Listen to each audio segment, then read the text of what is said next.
அனைத்து இந்து மக்களுக்கும் என்னுடைய அன்பான வாழ்த்துக்கள். இன்று இன்னும் 10 நாட்களுக்கு பிற்பாடு வரப்போகின்ற பாரம்பரியமாக இந்துக்களால் சைவர்களால் மேற்கொள்ளப்படுகின்ற முருக விரதங்களிலே மூவிரு வைகளாக கொன்ற கந்தசஷ்டி விரதமானது வரப்போகின்றது.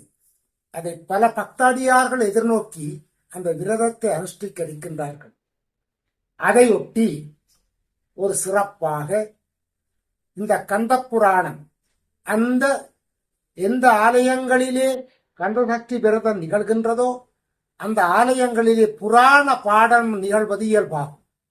அந்த வகையிலே கச்சியப்ப சிவாச்சாரியாரினால் அருளப்பெற்ற கந்த புராணம் என்று சொல்லப்படுகின்ற, அதாவது 10,345 பாடல்களை கொண்ட கச்சியப்ப சிவாச்சாரியாரினால் அருளப்படுகின்ற 6 காண்டங்களிலே யுத்தகாண்டம் என்று சொல்லப்படுகின்ற, அதிலும் சூரவன்மன் வதைப்படலம் என்று சொல்லப்படுகின்ற 507 பாடல்களை இந்த 6 நாட்களும் ஆலயங்களிலே பாராயணம் செய்வார்கள், பயன் கூறுவார்கள். இப்போது பயனடைவார்கள்.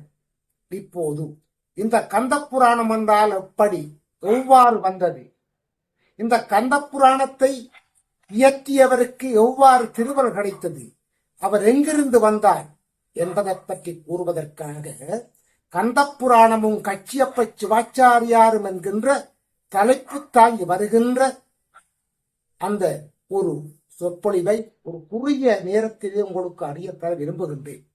அந்த வகையிலே முருகன் அழகன் குறிஞ்சி கிழவன் என்று சொல்ல சங்ககால நூல்களிலே குறிஞ்சி கிழவன் என்ற முருகப்பெருமானை சிறப்பாக குறிப்பிட காண்கின்றோம். பண்டைய காலத்திலே நிலங்களை 5 வகையாக பிரித்திருந்தார்கள். அதிலே மலையும் மலை சார்ந்த இடமும் குறிஞ்சி நிலம் என்று சொல்லப்படுகின்றது. அந்த குறிஞ்சி நிலத்திற்கு கடவுளாக விளங்குகின்றவர் முருகன். எனவேதான் அவர் குறிஞ்சி கிழவன் என்று அழைக்கப்பட்டார். அத்தோடு திருமுருகாற்றுப்படை எழுதிய அருளிய நற்கீரர் முருகப்பெருமானை அந்த குறிஞ்சி நிலத்திலே இருந்து வாழ்த்துகின்றார். எனவே முருகப்பெருமான் அழகன், தமிழும் அழகு, அழகு தமிழ், அமுத தமிழ், தேன் சுவை ஊறும் தமிழ். இந்த அழகு தமிழிலே கச்சியப்பர் இந்த கந்த புராணத்தை எட்டிக்கின்றார். கச்சியப்பர் என்றால் யார், அவர் எங்கிருந்து வந்தார், எங்கே தோன்றினார், யாருக்கு புதல்வராக இருந்தார் என்பதை அறிவோம். அதாவது பாரத நாட்டிலே 7 சிறப்புமிக்க கீர்த்திமிக்க ஊர்களிலே காஞ்சிபுரம் என்று சொல்லப்படுகின்ற ஒரு ஊரிலே குமரக்கோட்டை ஒரு பிரதேச ஒரு பெரிய பட்டணத்திலே, காஞ்சி பட்டணத்திலே குமரக்கோட்டம் என்று சொல்லப்படுகின்ற ஒரு ஊரிலே காளாத்தியப்ப சிவாச்சாரியாருக்கு அவர் புதல்வராக பிறந்தார். இந்த காளாத்தியப்ப சிவாச்சாரியார் குமரக்கோட்டத்தில் முருகப் பெருமானுடைய ஆலயத்திலே குருக்களாக பூசகராக பணியாற்றினார். சகல செல்வங்களும் சகல சௌபாக்கியங்களும் இந்த காளாத்தியப்பருக்கு கிடைத்திருந்தும் அவருக்கு ஒரு குழந்தை பெரு கிடைக்கவில்லை. அதை நாடி மிகவும் வரவேதனையுடன் தினமும் தான் பூசை செய்கின்ற வேளையிலே குமரக்கோட்டத்து முருகப் பெருமானுக்கு விண்ணப்பம் செய்வார். முருகா, அழகா, எனக்கு ஒரு அழகான ஆண் குழந்தையை தர வேண்டும், அந்த குழந்தையினாலே உன்னுடைய பெருமை விளங்க வேண்டும் என்று அனுதினமும் வணங்கி வந்தார். அவருடைய வணக்கம் வீண்போகவில்லை. காளாத்தியப்ப சிவாச்சாரியாருடைய மனைவியின் கருவிலே திருவானார். மனைவி கருவுற்றார். குழந்தை அழகிய ஆண் குழந்தை பிறந்தது. பிறக்கும் போதே ஞானங்களை பயின்ற தன்மை போல தெய்வீக குழந்தை இயல்பாகவே அறிவோடு பிறந்தது. பிறந்தும் பல நூல்களை கற்றறிந்து வளர்கின்ற வேளையிலே தமிழ், சமஸ்கிருதம், சாஸ்திரம், ஆகம நூல்கள், வேதம் போன்றவற்றை கற்றுணர்ந்து அந்த குழந்தை சமய தீட்சை பெற்றது. சமய தீட்சை பெற்று தேவார திருவாசகங்களை ஓதல் ஓதி தன்னுடைய கடமைகளை நிறைவேற்றியது. அதற்கு பிற்பாடு விசேஷ திட்டை பெற்றது. அந்த கச்சியப்ப சிவாச்சாரியார் காளாத்தியாப்பருடைய புதல்வர் சமய தீட்சை பெற்றவுடன் அவர் முதலாவது செய்தது தேவார திருவாசகங்களை கற்றுணர்ந்தது, அதை பாட பயின்றது. அதற்கு பிற்பாடு அவருக்கு கிடைக்கின்ற தீட்சை விசேட தீட்சை. அந்த விசேட தீட்சையின் பின்னர் அவர் சைவ ஆகமங்களையும் ஆகமத்தை பிரயோகிக்கின்ற முறைகளையும் கற்றுணர்ந்தார், பிரயோகிக்கவில்லை. அதற்கு பிற்பாடு கச்சியப்பருக்கு நிர்வாண தீட்சையும் ஆச்சாரிய அபிஷேகம் கிடைக்கப்பெற்றது. அதன் பிற்பாடு கிரியா காண்டங்களை விட்டு ஆகமத்திலே ஞான காண்டங்களை கற்றுணர்ந்து அத்தோடு தேவார திருவாசகங்களுடைய பொருளையும் உணர்ந்து ஞான வேதத்தின் ஞான காண்டத்தை ஆகமத்தில் கற்றுணர்ந்து உபநிடதங்களையும் கற்றுணர்ந்து அவர் ஆகம பணிமுறைக்கு ஆளானார். தன்னுடைய தந்தைக்கு பிற்பாடு குமரக்கோட்டத்து முருகன் கோயிலுக்கு அவர் பூசகராக இருக்கின்ற வேளையிலே ஒரு நாள் அவர் பூசை பண்ணிவிட்டு உறங்குகின்ற வேளையிலே முருகப்பெருமானுடைய திருவருள் அவருக்கு கிடைத்தது கனவின் மூலம், சொப்பன மூலம்.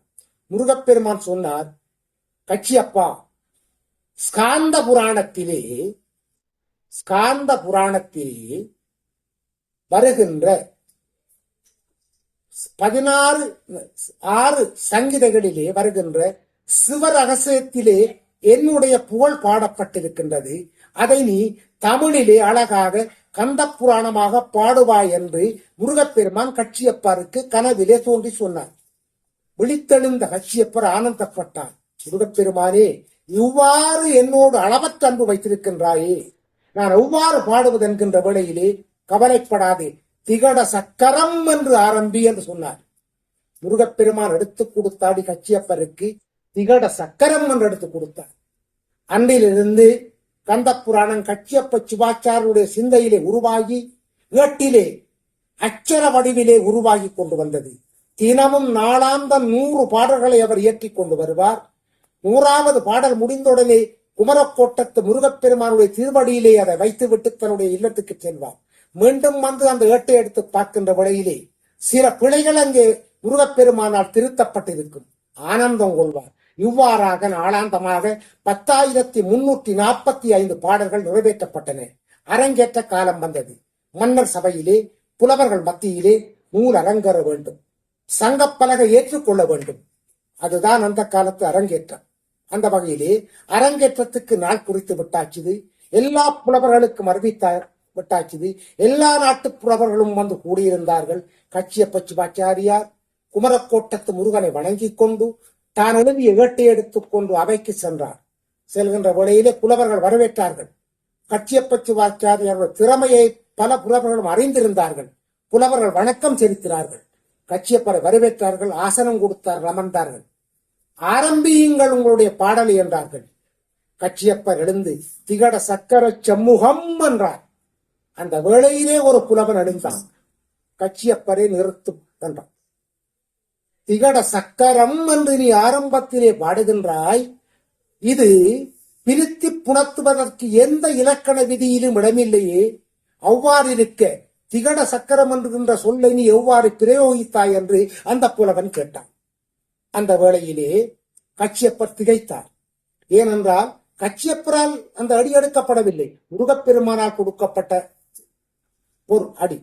அப்ப சொன்னார், ஐயா புலவர்களே, சபையோர்களே, என்னால் இந்த அடி எடுக்கப்படவில்லை.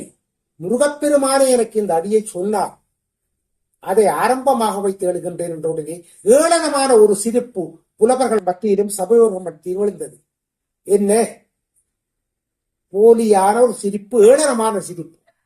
கச்சியப்பர் தலை தாழ்ந்தார். கண்ணீர் மல்கியது. புலவர்கள் சொன்னார்கள், ஐயா, முருகப்பெருமான் வந்து உனக்கு அடியெடுத்து தந்த விஷயம் உனக்கும் மட்டும்தான் தெரியும், எங்களுக்கு தெரிய வேணும். அப்படி என்றால் அந்த முருகப்பெருமான் இங்க வரணும், வந்து அவர் இதுக்கு பொருள் சொல்லணும். அதுக்கு பிற்பாடுதான் உன்னுடைய நூல் அரங்கேறும் என்றார்கள்.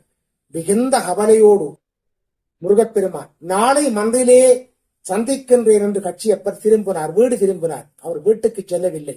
நேரே குமரக்கோட்டனுடைய ஆலயத்துக்கு சென்றார். கதவை திறந்தார். கருவறையை திறந்தார்.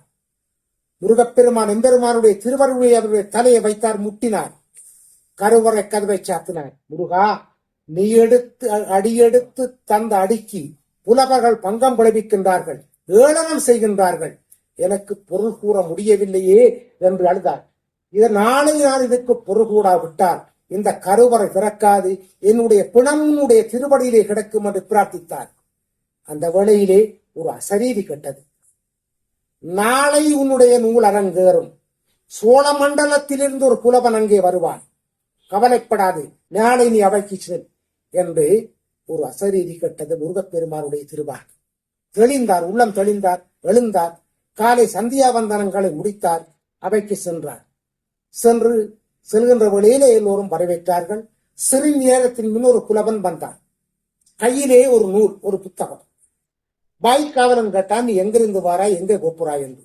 நான் அவைக்கு செல்ல வேண்டும், நேற்றைய தினம் ஒரு குளப்படி நடந்ததா, அதற்கு நான் ஒரு சட்டத்தரணியாக வருகின்றேன். கச்சியப்பச்சு வாச்சாரியாரின் சார்பிலே பேசுவதற்காக நான் ஒரு லோயராக, ஒரு சட்டத்தரணியாக நான் வருகின்றேன் என்றார் அந்த புலவர். நீ எங்கிருந்து வருகின்றாய்? நான் சோழ மண்டலத்திலிருந்து வருகின்றேன், உன்னுடைய மன்னிடம் செல் என்று உடனே அழைத்து சென்றார்கள் அவைக்கு அந்த புலவரை. அந்த புலவரை அழைத்து சென்றவுடனே எல்லோரும் அதிசயப்பட்டார்கள். புலவரை ஒரு நாளும் அங்கிருந்த புலவர்கள் இதற்கு முதல் காணவில்லை. அழகிய புலவன், அழகிய தாடி, அழகிய தோற்றம், செந்நிறமுள்ள தோற்றம், முகத்திலே தேயஸ், கண்ணிலே கருணை பொருந்திய ஒளி. அப்படிப்பட்ட ஒரு புலவன் ஒரு கையிலே ஒரு நூலை ஏந்தி வந்தார். எல்லோரும் சொன்னார்கள், நேற்று நடந்த பிழைக்கு நீங்கள் பதில் சொல்லுங்கள் என்று. அந்த வேளையிலே திகட சக்கரம் என்று புலவர் கூறியதற்கு பிழை கூறினீர்கள். அந்த திகட சக்கரம் சரியானதென்று இலக்கண நூல் கூறுகின்றது. சோழ மண்டலத்திலே பெருவழக்கிலே இருக்கின்ற வீர சோழியம் என்று சொல்லப்படுகின்ற ஒரு நூல் அதற்கு பொருள் கூறுகின்றது. திகழ் சக தசம் சக சக்கரம் என்று புணர்ந்தால் அதற்கு பிழை கற்பிக்கின்றீர்கள். இந்த வீர சோழியத்திலே சந்திப்படலத்திலே 18வது பாடலிலே திகட சக்கரம் திகழ் தச சகம் சக சக்கரம் என்று புணர்ந்து பொருள் தருகின்ற விளக்கம் கிடக்கப்படுகின்றது. இதோ வீர சோழியம் இருக்கின்றது என்றுடனே புலவர்கள் முழுப்பேரும் அந்த வீர சோழியத்தை பார்த்தார்கள். கடவுளே எங்க இருக்கின்றது பார்த்தார்கள். 18வது பாடலிலே புலவர்கள் உண்மையை கண்டுபிடித்தார்கள். அனைத்து புலவர்களும் கச்சியப்பச்சு வாச்சாரையினுடைய காலடியிலே விழுந்து கண்ணீர் வடிந்தார்கள். புராணம் அரங்கேற்றப்பட்டது.